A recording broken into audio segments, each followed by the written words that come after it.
Hello everyone, welcome to my channel. ಇನ್ನು ಯಾರೆಲ್ಲ ಈ ಚಾನಲ್ನ ಸಬ್ಸ್ಕ್ರೈಬ್ ಮಾಡಿಲ್ಲ, ಪ್ಲೀಸ್ ಸಬ್ಸ್ಕ್ರೈಬ್ ಮಾಡಿ ಆ್ಯಂಡ್ ಸಪೋರ್ಟ್ ಮಾಡಿ. ಈ ವಿಡಿಯೋದಲ್ಲಿ ನಾನು ಹ್ಯಾಂಡ್ಮೇಡ್ ಬ್ಯಾಗ್ನ ಹೇಗೆ ಮಾಡೋದು ಅಂತ ಸಿಂಪಲ್ಲಾಗಿ ಹೇಳ್ಕೊಡ್ತಾ ಇದ್ದೀನಿ. ಬ್ಯಾಗ್ ಮಾಡೋದಕ್ಕೆ ನಾನು ಟಿ ಶರ್ಟ್ ಆ್ಯಂಡ್ ಥ್ರೆಡ್ನ ತೊಗೊಂಡಿದ್ದೀನಿ 100 ಮೀಟರಷ್ಟು.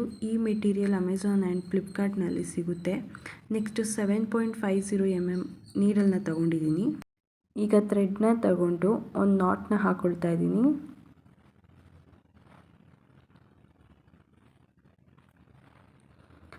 ನೆಕ್ಸ್ಟ್ ಚೈನ್ ಕ್ರೋಶೆಟ್ನ ಮಾಡ್ತಾ ಹೋಗಬೇಕು. ಈಗ ಚೈನ್ ಕ್ರೋಶೆಟ್ನ ಮಾಡ್ತಾ ಇದ್ದೀನಿ.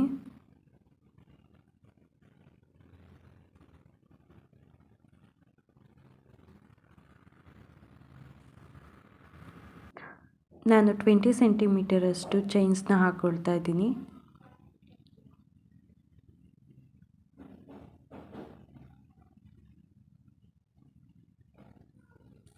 ಈಗ 20 ಸೆಂಟಿಮೀಟರಷ್ಟು ಚೈನ್ಸ್ನ ಹಾಕಿ ಆಗಿದೆ. ನೆಕ್ಸ್ಟ್ ಸಿಂಗಲ್ ಕ್ರೋಚೆಟ್ ಮಾಡ್ತಾ ಇದ್ದೀನಿ. ಥ್ರೆಡ್ನ ತಗೊಂಡು ಚೈನ್ ಕ್ರೋಚೆಟ್ ಮಾಡಿರೋ ಫಸ್ಟ್ ಚೈನ್ನ ತಗೊಂಡು ಸಿಂಗಲ್ ಕ್ರೋಚೆಟ್ನ ಮಾಡ್ಕೊಳ್ತಾ ಇದ್ದೀನಿ. ನೆಕ್ಸ್ಟ್ ಸೆಕೆಂಡ್ ಚೈನಿಗೆ ಸಿಂಗಲ್ ಕ್ರೋಚೆಟ್ನ ಮಾಡ್ಕೊಳ್ತಾ ಇದ್ದೀನಿ. ನೆಕ್ಸ್ಟ್ ಥರ್ಡ್ ಚೈನಿಗೆ ಸಿಂಗಲ್ ಕ್ರೋಚೆಟ್ನ ಮಾಡ್ಕೊಳ್ತಾ ಇದ್ದೀನಿ.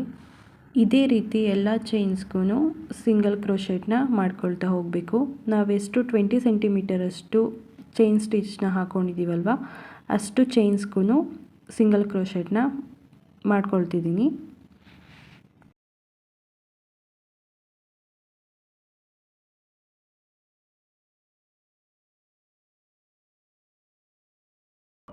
ಈಗ ಸಿಂಗಲ್ ಕ್ರೋಶೆಟ್ ಮಾಡಿ ಆಗಿದೆ.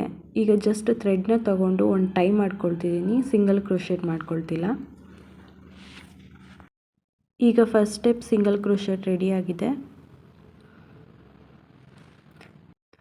ನೆಕ್ಸ್ಟ್ ಸ್ಟೆಪ್ ಕೂಡ ಸಿಂಗಲ್ ಕ್ರೋಶೆಟ್ನ ಮಾಡ್ತಾ ಹೋಗಬೇಕು. ಫಸ್ಟ್ ಚೈನಿಗೆ ಸಿಂಗಲ್ ಕ್ರೋಶೆಟ್ನ ಮಾಡ್ತಾ ಇದ್ದೀನಿ.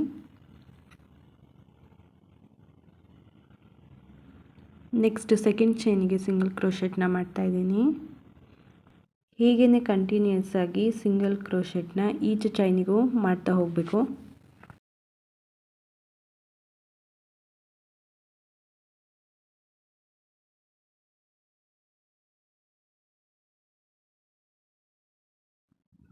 ನೆಕ್ಸ್ಟ್ ಥರ್ಡ್ ಸ್ಟೆಪ್ ಸಿಂಗಲ್ ಕ್ರೋಶೆಟ್ನ ಮಾಡ್ತಾ ಇದ್ದೀನಿ. ಸೇಮ್ ಪ್ರೋಸೆಸ್ನ ಈಚ್ ಚೈನಿಗೂ ರಿಪೀಟ್ ಮಾಡಬೇಕು. ಸಿಂಗಲ್ ಕ್ರೋಶೆಟ್ನ ಹಾಕೋಬೇಕು. ನಾನು 38 ಸೆಂಟಿಮೀಟರ್ವರೆಗೂ ಸಿಂಗಲ್ ಕ್ರೋಚೆಟ್ನ ಮಾಡ್ಕೊಳ್ತಿದ್ದೀನಿ. ಸೇಮ್ ಪ್ರೋಸೆಸ್ನ ರಿಪೀಟ್ ಮಾಡಬೇಕು.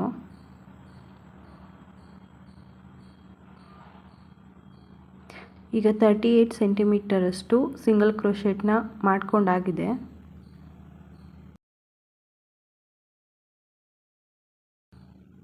ಸಿಂಗಲ್ ಕ್ರೋಶೆಟ್ ಮಾಡಿ ಆದಮೇಲೆ ಥ್ರೆಡ್ನ ಕಟ್ ಮಾಡ್ಕೊಳ್ತಾ ಇದ್ದೀನಿ. ಎಂಡಲ್ಲಿ ಜಸ್ಟ್ ಥ್ರೆಡ್ನ ತಗೊಂಡು ಟೈ ಮಾಡ್ಕೊಳ್ತಾ ಇದ್ದೀನಿ. ಈಗ ಎಕ್ಸ್ಟ್ರಾ ಕಟ್ ಮಾಡಿದ ಯಾರನ್ನ ಚೈನ್ಸ್ಗಳ ಜೊತೆನೇ ಸೆಟ್ ಮಾಡ್ತಾ ಇದ್ದೀನಿ.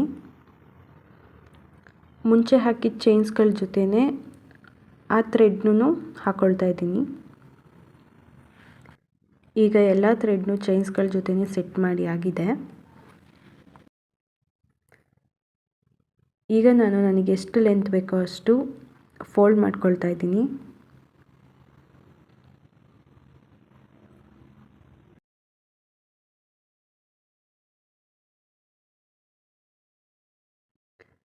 ಈಗ ನಾನೊಂದು ಪ್ಲಾಸ್ಟಿಕ್ ನೀಡಲ್ನ ತಗೊಳ್ತಾ ಇದ್ದೀನಿ. ಸ್ವಲ್ಪ ಥ್ರೆಡ್ನ ಕಟ್ ಮಾಡಿಕೊಂಡು ಆ ನೀಡಲ್ಗೆ ಸೇರಿಸ್ಕೊಳ್ತಾ ಇದ್ದೀನಿ.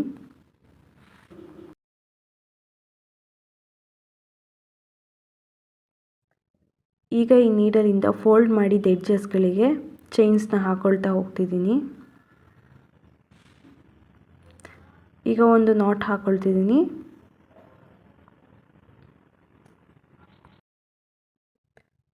ಬೋತ್ ಸೈಡ್ಸ್ನು ಸೇರಿಸಿ ನೀಡಲಿಂದ ಸ್ಟಿಚ್ನ ಹಾಕ್ಕೊಳ್ತಾ ಇದ್ದೀನಿ.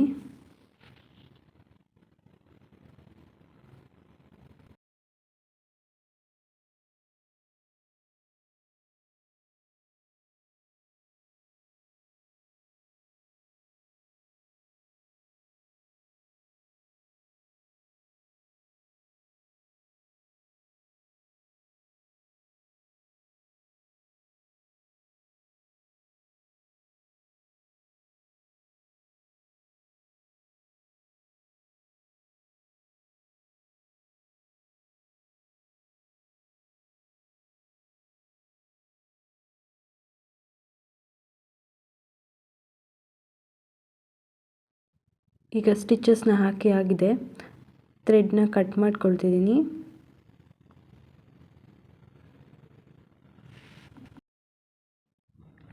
ನೆಕ್ಸ್ಟ್ ಎಕ್ಸ್ಟ್ರಾ ಇರೋ ಥ್ರೆಡ್ನ ಚೈನ್ಸ್ಗಳ ಒಳಗಡೆನೆ ಸೆಟ್ ಮಾಡ್ತಾ ಇದ್ದೀನಿ.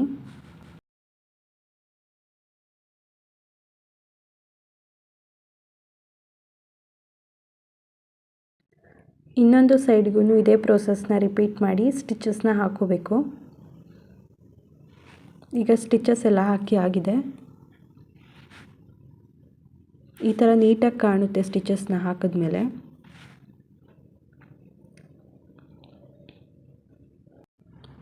ನೆಕ್ಸ್ಟು ಒಂದು ಮ್ಯಾಗ್ನೆಟ್ ಕ್ಲಿಪ್ನ ತಗೊಂಡಿದ್ದೀನಿ.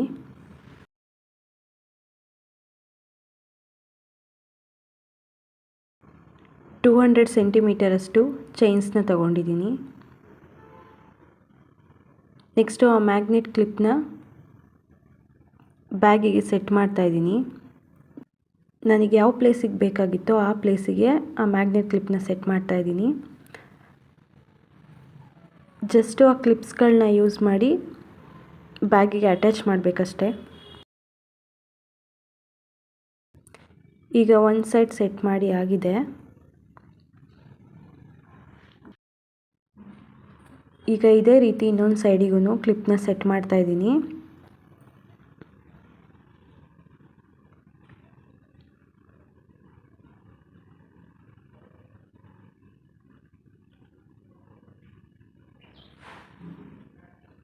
ಈಗ ಸೆಟ್ ಮಾಡಿ ಆಗಿದೆ.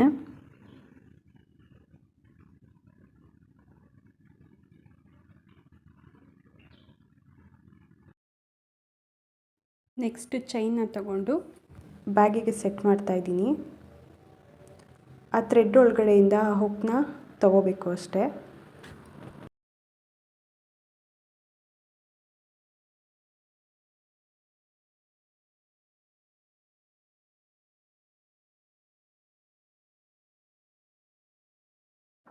ಈಗ ಇನ್ನೊಂದು ಸೈಡಿಗೆ ಹುಕ್ನ ಸೆಟ್ ಮಾಡ್ತಾ ಇದ್ದೀನಿ.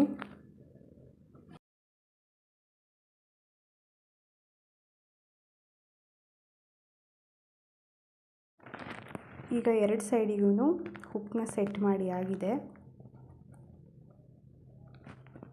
ಬ್ಯಾಕ್ ಕೂಡ ಕಂಪ್ಲೀಟ್ ಆಗಿದೆ.